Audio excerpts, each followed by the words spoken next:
little minute, but I'm finally back. And don't forget, y'all, the triple S with your girl. Share, subscribe, and support. I love a good word of mouth. And of course, I always like to say sharing is caring, okay? But I am back at it again.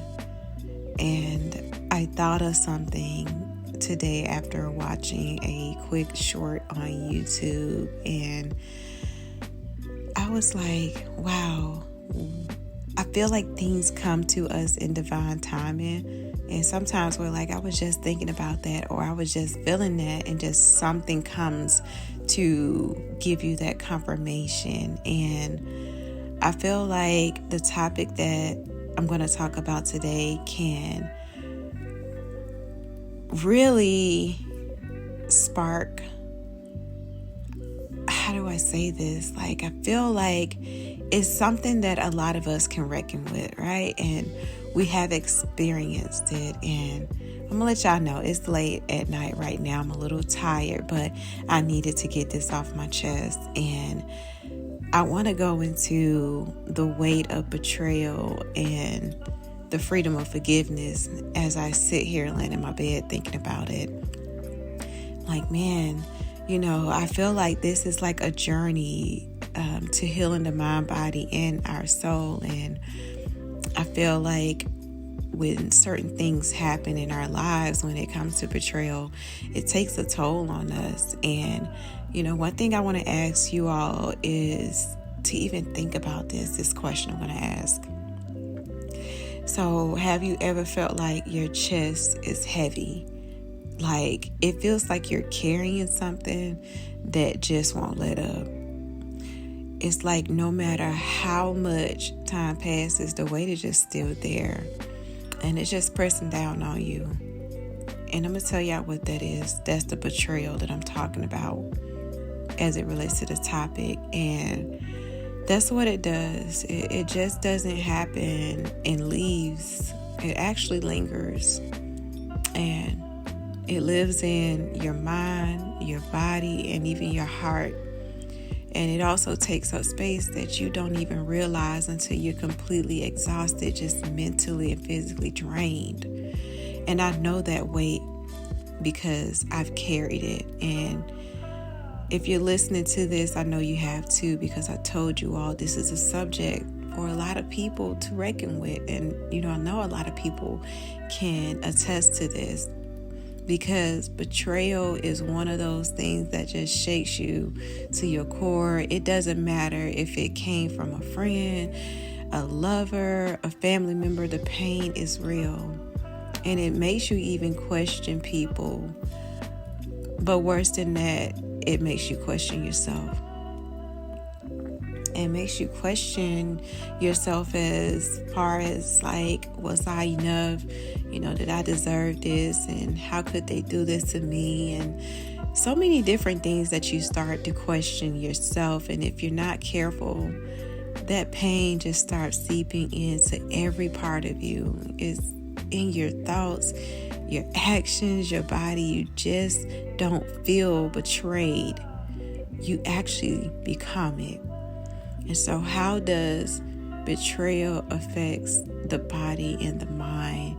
Because I told you all, I've carried it before and I felt it. And every emotion that we have, or every experience that we experience, whether it's a betrayal, trauma, happiness, joy, your body feels it and it takes notes. And so I just want to talk about what betrayal does to you, not just emotionally, but physically. And I want you to think about this. Like, you've ever noticed how stress sits in your stomach? Like how when something hurts you deeply, your appetite changes. Like you can't even eat. Like, I have no appetite. I don't want to eat. Or better yet, the opposite, right? You may want to eat more. You may want to binge eat because, again, of the stress. But that's because our bodies don't separate emotional pain from physical pain. And your gut is your second brain. And your brain feels everything just like your gut. Your gut is going to feel every bit of it. And that's how we start to have our stress hormones spike, especially when you're holding on to pain. And it means higher cortisol levels, which leads to weight gain. We talk about this all the time when it comes to our fitness journeys and, stressful lives and jobs and stuff. And, high cortisol levels can cause anxiety, it can give you headaches, and even insomnia where you can't even sleep. You wake up tired and you go to bed exhausted. Like maybe your heart just feels like it's beating too fast sometimes. And maybe you even get the ache in your shoulder. And I can tell you within my shoulders and my back, that's where I carry the most tension. And so to have a relief on that again just makes me feel so good. And that's your body keeping score of the hurt that you haven't let go of.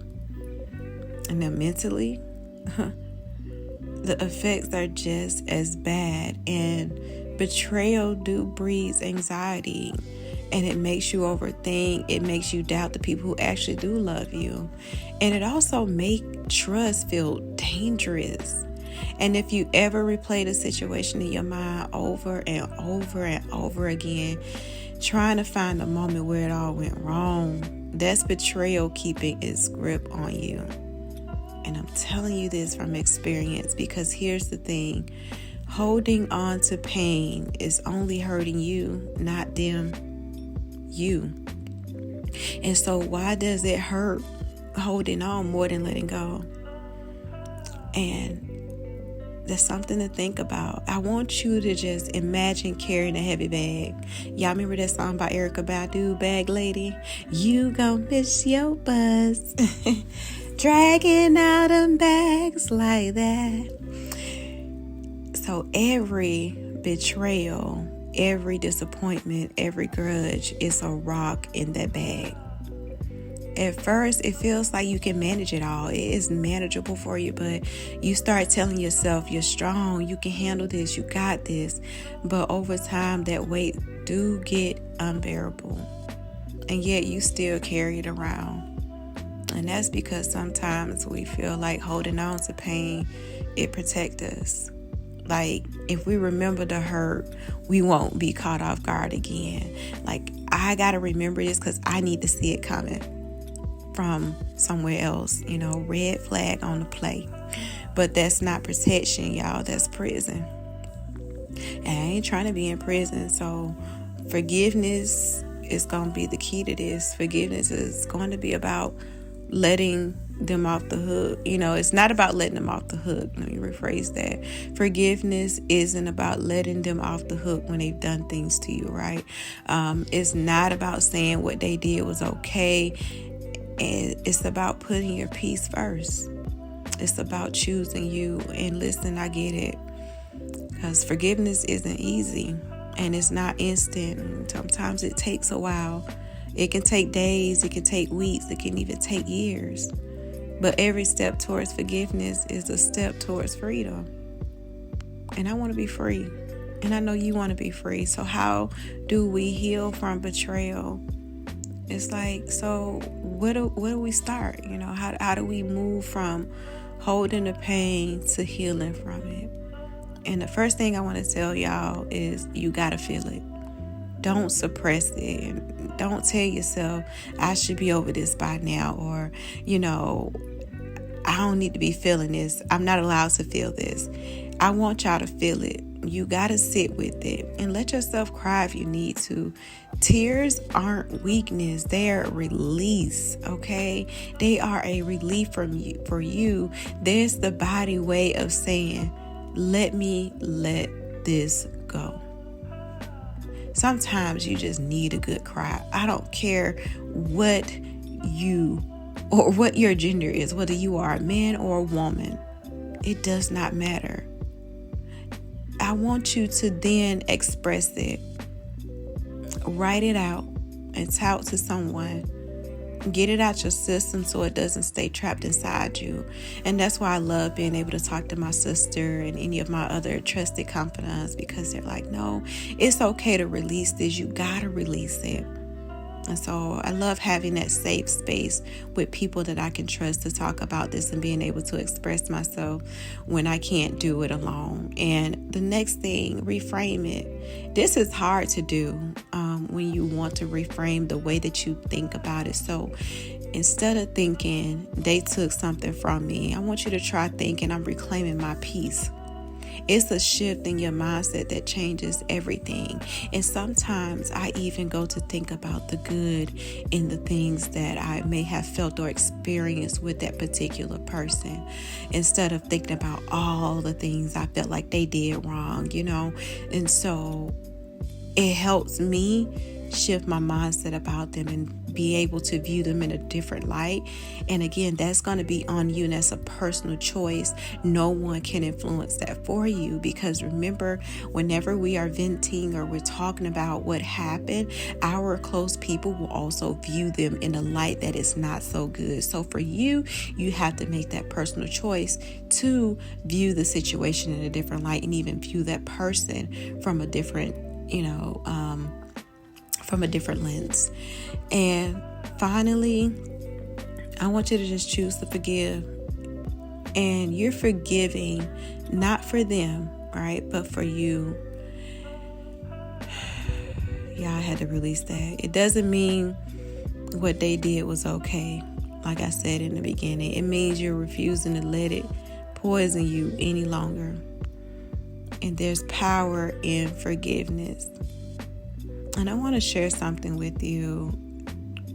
There's a story about this woman I want to talk about. And, she carried pain for many, many years. Someone hurt her deeply, and she told herself she had moved on. But her body told a different story. She had migraines, stomach issues. She was fatigued. Her doctors couldn't even figure out the cause of it, and they couldn't find the cause. And one day she just sat down and she wrote a letter to the person who betrayed her. And she never sent it, but she let everything out. And when she finally finished, she felt something shift within her, and the migraines had stopped, the tension eased, and her heart even felt lighter. Because the truth is, our body hold on to what we refuse to release. The body keeps the score. That's why people tell you, oh, my heart hurt, or you broke my heart, and they talk about loneliness and those different things that happen when, people leave you, or you feel like you're being neglected or abandoned. It affects certain organs in the body. That's why they tell you stress kills. Holding on to bitterness, holding on to the hurt and the pain does not do the body any justice. Forgiveness is going to help you release. It is freedom, and it's choosing peace over the pain that you're feeling from holding on to those things. So I want y'all to take a deep breath with me, and I want you to close your eyes if you can. I'm releasing right now, and I want you to still keep your eyes closed in this moment and just take small breaths. And I want you to think about the weight that you've been carrying, the betrayal, the anger, the resentment. Now, I want you to imagine yourself slowly taking all of that and setting it down and letting it go. You feel that? The lightness. That's freedom, my friend. That's yours to claim. Forgiveness isn't a gift for them, it's a gift for you. And so today, I want you to just take one step. One step, that's it. I want you to write it down. You can say a prayer. You can even speak their name and say, I release you. Cry if you need to, and do whatever it takes to take your power back. I know for me, I've even written things down and set it on fire and released it. But of course, make sure y'all safe with that, okay? We need people burning down their house and stuff. But I want you to remember this. You are not what happened to you, and you are not your pain. You are healing and you are free. You are healing, you are free. You are no longer bound to this thing that you're holding on to. Betrayal, okay? I want to thank you all so much for being here with me today, and I want you to keep moving forward. And if you need to replay this episode again whenever you need it and share it with someone. I want you to keep choosing peace and keep choosing you. And until next time, your girl love you all. I gotta go. Bye-bye.